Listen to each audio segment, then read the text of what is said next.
Hello. Hello, everybody. Hello. Hello, Bruce. Hello, Simon. Is it time for one of those Factoraly things? Well, I've got nothing else on right now. How about you? Let's do that then. Go on then. It's something to do, isn't it, with the day? It is. So, welcome to Factoraly. If you haven't been here before, where on earth have you been? If you have been here before, hello again. Hello. It's lovely to see you. What have you been up to? What are you up to right now? Actually, I wonder. We sort of generally meet to record this thing at approximately the same time each week. We're sitting in the same position. I wonder what everyone else is doing. Are we interrupting people's work days? Are people listening to this over their breakfast? Walking the dog. All sorts. What are your podcast listening habits? Yes. Let us know. Drop it in the comments. When do you fact? In case you don't know, we're both voiceovers. We are. We sit in padded rooms with nice microphones talking to no one. Indeed. That's pretty much how I describe my job. What have you been... We never actually get to explore this little world of ours. What have you been working on recently, Bruce, without giving away any brand names or anything? I've been working on a brand of Belgian chocolates. Oh, have you indeed? Which, for given commercial? Given that I'm a chocoholic, it's very, very bad because I kind of do these and I end up, I will now show Simon something which you won't be able to see, obviously, but these are 2 Lindor chocolates that I'm just sitting on my desk waiting to be eaten. Now, I am a bit of a Lindor fan myself. Was that a dark chocolate and a pistachio? No, dark and mint. Mint one. Oh, good shout. Oh, very nice ones. Very good. Very good. Other chocolates are available. No, they're not. No. Fine. No. Apart from the Belgian chocolates, which I'm doing the commercials for. Very nice. I'm currently working on some e-learning. I'm producing some examples of English speech for international students learning English as a foreign language. So it's all terribly well pronounced and clear and slightly slowed down for the younger audience to understand what's going on. Well, there's a thing.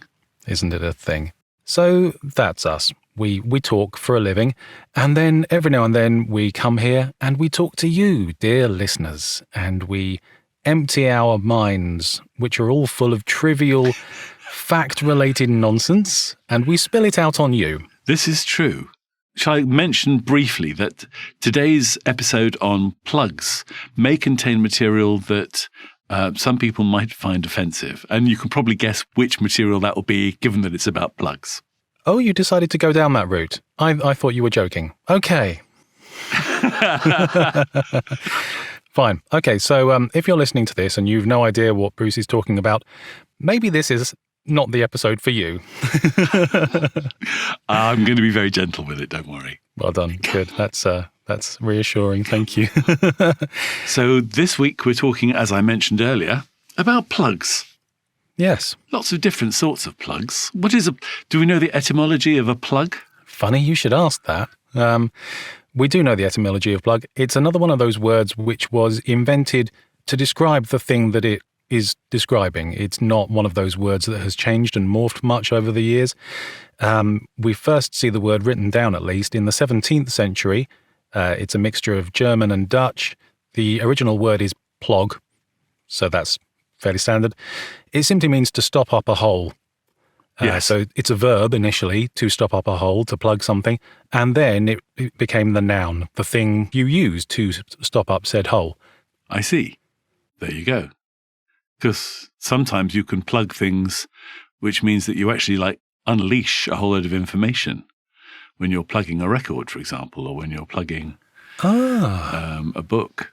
Yes, now that's interesting. I didn't look into the origin of that type of plug. I wonder if the first plugs, in that sense, were sort of slotted in between other things. You know, if you're sort of having an interview with someone on the radio, perhaps, you're just having a quick plug, you're inserting your advert for filling something, a hole. You're filling the hole in between other sections. Maybe that's it. Could be that. That's pure speculation. Let's assume that's right. Good. That is now the official answer, according to Bruce and Simon. Yes, exactly.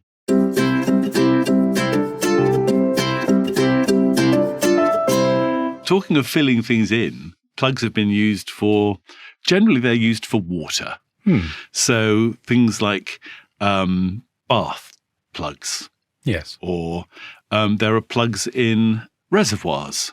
Sure. Yeah. And canals. In fact, there's a famous plug in a canal in Retford on the River Idle in 1978 when somebody accidentally pulled the plug on the canal and the entire canal emptied into the River Idle.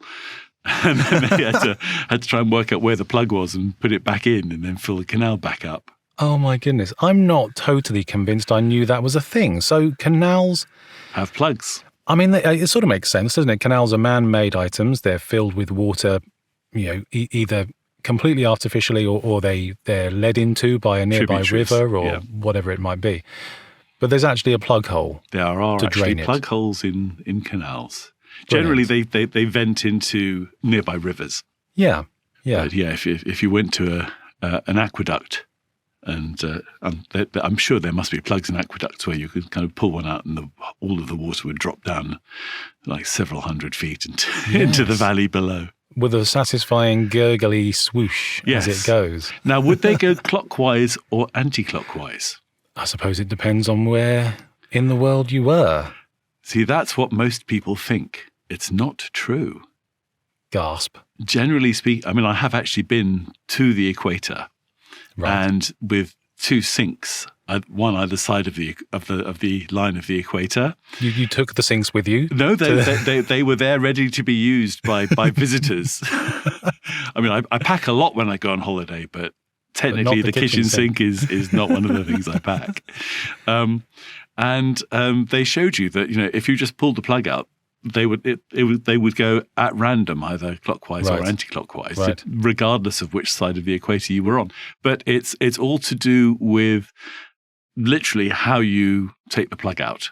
Okay, so that the whole thing about if you're in the northern hemisphere, you remove a plug, the water drains clockwise and counterclockwise in the southern hemisphere. That's made up, is it? It's complete rubbish. Yes. But there was an entire episode of The Simpsons based around that premise, Bruce. It can't be false. Actually, well, The Simpsons is generally scientifically very accurate because a lot of the people who write The Simpsons are maths graduates from Harvard. Yes. But they're not physics graduates. Well, actually, no, that's not fair. Some of them are physics graduates, but I don't think they've done that much research into the way that water goes down plug holes. Or maybe they were just sort of writing that script secretly, sniggering in the background, going, we know this isn't true. But the public don't. That is absolutely quite possible.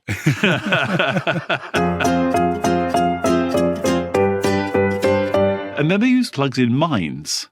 Right. They make cement plugs to go in mines, because mines will obviously flood if there's any kind of water coming in.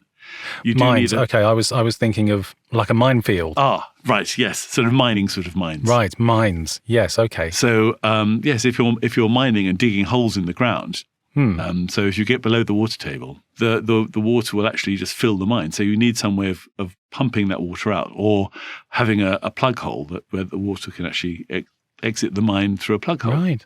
Okay. So there are mine plugs as well. There are, and if the water is coming in through a hole in the top of the mine, then you need a plug to plug that hole in the ceiling. It's usually made of cement. I think if I were experiencing water coming through a hole in the ceiling of a mine, my first response would be to get out of the mine. Get the hell out. Rather than waiting around for someone to bring me a plug. Yes. I mean, the other thing, obviously, that is a kind of a plug is a valve. A valve is a sort of plug, except it's a plug that turns within a hole. Yes. Yeah. And the Romans used bronze valves in their canals, funnily enough. Oh, did they? I for my sins, used to advertise Rockwell valves. In a previous life, I was in advertising. And I've actually stood inside a valve that was used in the oil industry, and I'm 6'3". Wow. And I could sort of reach up and just about touch the top of the inside of the valve. It was huge. Goodness Although me. That's not the biggest valve. What is the biggest valve, Bruce? Well, as you would imagine, the biggest valves in the world are made in Texas. Of course they are. Of course they are. And the biggest one is 40 feet tall. Hang on a tick. That's big. It's about 4 stories high. My goodness. And what's the purpose of that? Oil. It's an oil valve. Right, okay. So I don't think it's made by Rockwell, but Rockwell do make excellent valves. I should just point this out. Good to know. For all your valvey needs. For all your valve needs. So valves in an oil well, that is sort of used to stop and start the Regulate flow. as and when needed. Yes. So there's some kind of, I'm just sort of trying to picture this in my head. There's some kind of disc or something. Exactly. That is exactly So generally there is a disc that is the same size and shape as the hole. Yes. And what you want to do is you want to twist the disc within the hole so that it's either sort of like flat onto the hole so that nothing can get through, or it's completely sort of in line with the hole so that everything can get through. So that's quite similar to the sort of bath plugs or sink plugs you get in hotels or public conveniences sometimes, where you just sort of jab one side of the plug and it rotates in the center. Exactly. So it's just that. So technically that's a valve rather than a plug. Ooh, okay. Of course, also valves in the taps, which are kinds of plugs in the taps. So you've got plugs in the taps and valves in the sink. It's very confusing. Goodness me. Well, that's just I was going to say that's a minefield, isn't it? But we've already done mine, so I won't. So I discovered there was a patent or patent. Either is correct. Either is correct. Either or either is correct. The plug that we sort of recognize now, the rubber bath plug on the end of a chain, was patented in 1959 by a man called Nicholas Treslow of Chicago. And he named it his patent sink stopper. So before I can't believe that people didn't have a patent or a patent on plugs prior to the 1950s. I know, it's odd, isn't it? You sort of assume these things have been around since forever. I don't know what the predecessor of that 1959 sink stopper looked like. See if only the Romans had the foresight to patent things. Yes, and take photos of them so we could see what they look like. Exactly. So that was in 1959. And then this really surprised me. A click-clack plug? No, what's a click-clack plug? Click-clack plug is named purely onomatopoeically because of the noise it makes. If you have a plug in your sink which pops up and you press it, and then it sort of sits downwards, and as you press it, it sort of goes click-clack. Yeah. And then again, click-clack to open it up. Does it go clack-click when you open it back up, though? It doesn't, because of a blout reduplication, which is something for another episode altogether. This is the reason we have tick-tock instead of tock-tick and things like that. But that's a whole other area. Yeah. So the click-clack, or officially the pop-up plug, was patented only 2 years later in 1961 by a gentleman called Clarence Victor Isherwood from Massachusetts. Americans, eh? Americans. So yeah, the Americans have totally seem to have the market on patenting their plugs. They might have a patent for plaques as well, but who knows? So if the idea is to stop flow, why are electrical plugs called plugs? Well, that goes back to the definition of a plug, which is to say that you insert it into a hole. Right. So an electrical plug, you put the electrical pins of the plug into the holes of a socket. You're plugging up the holes in the socket. Except that the flow of electricity isn't flowing when there's no plug in the hole. But when you put a plug into the socket, the flow is actually encouraged. Well, yes, but then what would be the alternative name? A flow enabler. No one wants a flow enabler. They want a plug. So electrical plugs, there's an interesting history to this. So when we sort of think of an electrical plug, it's attached to a cord on the end of an appliance, usually a domestic appliance. It's inserted into a socket in the wall which has electricity connected to it. Therefore, the electricity supply gets to the appliance.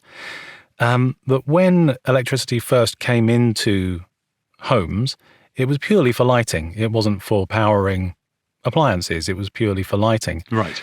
And it wasn't particularly well regulated. Every socket that was installed to have a light attached to it sort of had its own current, its own voltage, its own parameters and so on. And therefore, the cord going into the socket to connect it to the lights was bespoke to that particular outlet. So it was all a little bit haphazard and obviously quite prone to electrocuting people and spontaneously combusting and things like that. which is not what anyone really wants. I remember when I was younger, many years All ago, those years ago, that Bruce. the light switches in a room were also connected to these small, round 3-pin sockets. Right. And the small round 3-pin, which I think you can still see in some old houses today. You can still see these old little 3-pin round sockets. And the pin holes themselves are circular as well, aren't they? Rather than rectangular. Yeah. So, and those were for the lighting. So you could actually switch on all of the floor lights and the standard lamps and everything from a light switch on the wall, which actually was linked to all of the mains kind of going around the wall to attach to the lights. So that one switch would turn on all the lights at once? Rather than having to go around everything and like switch on and off each individual lamp. One by one, yeah. Yes. Oh, interesting. Okay. There's some dispute as to who actually invented the first electrical plug. Was it an American? It depends who you ask. If you ask the Americans, they will say that it was a chap called Harvey Hubble in 1904. If you ask the Brits, they say it was a chap called T.T. Smith in 1883. Oh, we got there first. Apparently so. Hey. Plugs have been around for a while before that, but the first sort of proper pin-based plug that you and I would recognize as the predecessor of the modern-day plug was one of those two chaps, whoever happened to get to the patent office first. So this gentleman, Harvey Hubble, who is generally considered to be the one who invented the electrical plug, he had a history in lighting. He was the gentleman who had previously invented the pull chain light socket. So you mentioned a light switch, but before that we had pull chains, sort of like on a ceiling fan or on an old-fashioned toilet. You'd have a pull switch. I still have one. Do you? In fact, I have two. On your lights? On my bathroom lights. Technically, you're supposed to have them in bathroom lights. So you either have the light outside the room. Yes. I think for British standard, you have to have either the light switch outside the room or you have to have it on what I would call a click-clack. Oh, boy. As a light switch in, like a pull light switch in the ceiling. There are 15 different types of electrical plug. 15? I know. That's a lot. And the UK one is Type G. Type G. We have Type G plugs. Did we have types A through F before that? There are an awful lot more before and after G. As in there are 15 in total. But the Type G UK 13 amp square pin plug it tends to be used in most of the places that the Brits used to own, like Malta and Malaysia and Singapore. Right. And actually some of the Arabian Peninsula as well. And it is the safest plug in the world. Is it really? It is, because it has a built-in fuse. Yes, that's true. It does, isn't it? Now, I seem to remember reading that the introduction of the fuse was a post-war addition to the plugs, that this G-type plug is a post-war creation. Ah. So before the war, these electrical plugs used to have circular pins. It was just the standard. That's how things always used to be. Then after the Second World War, this G-type was invented with the earth pin and the inbuilt fuse, as you said. And there was a bit of worry that people would be putting the wrong type of plug into the wrong type of socket. If you put the new G-type fused plug into an old socket that isn't designed to work with a fused plug, all sorts of bad stuff could happen. So in order for that not to happen by mistake, the IEEE, which is the Institute of Electrical and Electronic Engineers, decided, yes, it would be a bad idea for people to put the new type of plugs into the old type of sockets, and that's why they changed the pins to rectangular, so that you physically could not insert that plug into an old-style socket. And then slowly, bit by bit, more and more sockets were replaced with the rectangular holes to fit the modern pins. Yeah. And we're all happier and safer for it. And then along with that G-type came sort of the regulation of the sockets, so that you could just go and plug any appliance with a G-type plug on it into any of the sockets in your house without blowing anything up or setting anything on fire.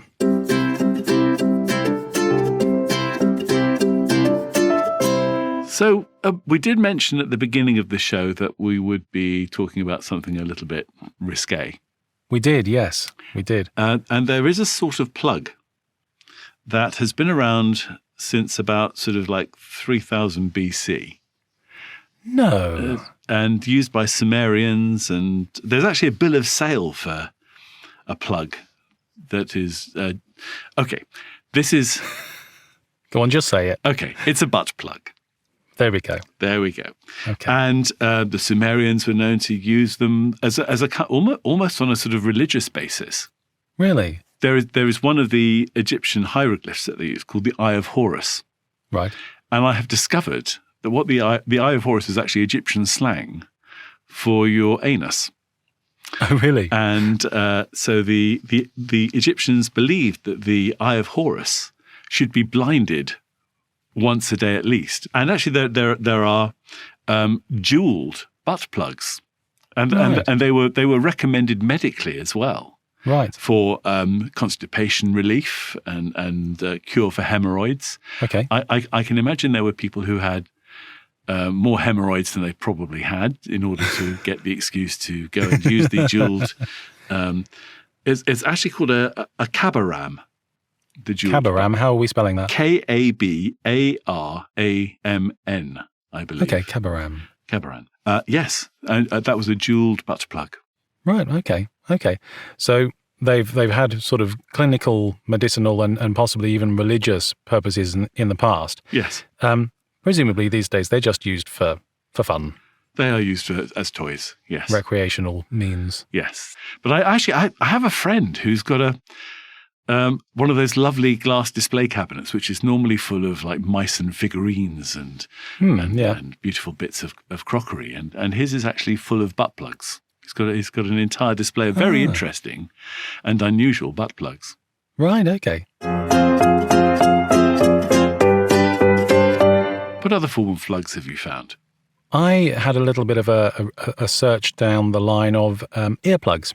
Of course. Again, just like with your previous variety of plug, earplugs have been around for a really long time. The first mention in literature of an earplug is going all the way back to the Greek novel The Odyssey. Oh, I suppose the wax in the ears for the sirens. Yes, precisely that, yeah. So Odysseus and his chums are warned of the fact that there are sirens in this particular area that they're sailing to. They're recommended to put beeswax into their ears so they don't hear the sirens call and thus protect them. They weren't called earplugs at the time, but that's the first mention of that. And they've been made out of all different sorts of materials since. Wax seems to be quite a common one up until a certain point. You can sort of mold them to the shape of your ear because they melt slightly, and when they harden, if you put them in there whilst they're still soft and then allow them to harden, they should really sort of mold to the shape of your ear and provide a better sound insulation.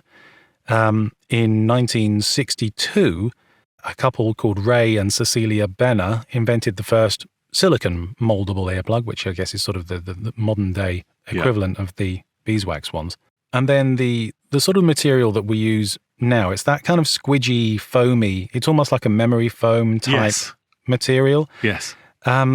This material was discovered all the way back in 1967 at the National Research Corporation in, once again, America. Of course. And this team were doing a project on sealing joints, and they developed this particular resin that had energy absorption properties to it. And they called it, way before they started using it for earplugs, they called it the energy absorption resin. EAR. The acronym of which is ear. Of course. How fortuitous. And then that's what it was used for. It was used for sealing joints. And then in 1972, it was refined slightly and turned into the sort of the memory foam type material that we know now, which is sort of still the basis of modern day earplugs. They have noise ratings. You can get different densities of earplugs to block out different levels of noise depending on where you are and what you're doing. So the ones you get on an aeroplane or something like that? Yeah, sort of background noise blocking on an aeroplane. Did you know that you can get them in venues for free? Really? Yes. So if a venue has live music, I think by law, they technically have to be able to supply you with earplugs, just to prevent your ears from being damaged by the noise. Right, so enough so that you can still hear what's going on, but not so Yes. much that it hurts. Yes. That makes sense. They're used in industry. They're used in sports racing. They're used in construction. They're used anywhere where you're regularly exposed to loud noises. And they have different noise ratings. So the rating sort of depicts how much of a reduction in decibels that plug gives you. Interesting. So an example I found was that if you're riding a motorcycle, I found this one because I know that you're a bit of a petrol head. I am a biker. If you're riding a motorcycle, that produces a sound of somewhere around 95 decibels. If you wear a pair of earplugs with a 20 rating, then the noise would be reduced to 75 decibels, which to my mind is still quite loud, but presumably not quite so uncomfortably loud. Used to have, talking of motors and loud noises, when I used to race cars, in order to speak to the pits, you had to have some sort of way of hearing what the pits were saying, as well as a microphone to talk to them. Yeah. And I had several pairs of custom monitor earphones made, which are basically, they take a molding of your ear. Right. And then they actually make like an earplug that's exactly the shape of your ear, and they put a speaker, a tiny little speaker in them. So they are actually the best headphones or earbuds that you could possibly ever have, because they fit your ear perfectly, and there's no other sound that gets through apart from the sound in the that's in the speakers.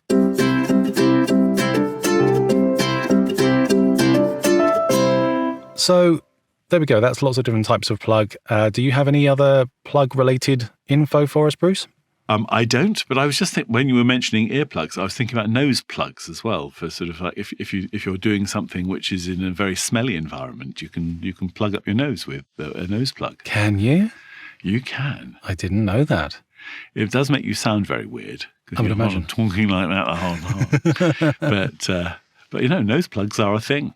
Right, okay. Earplugs, nose plugs, plugs for the other end, all sorts of different plugs for your body. Everywhere. Because in the old days, just thinking about that idea of nose plugs, going back several hundred years, everything was a little bit smellier than it is now. Everything's sort of quite clinical these days. But yes, people used to carry around with them something called a nosegay.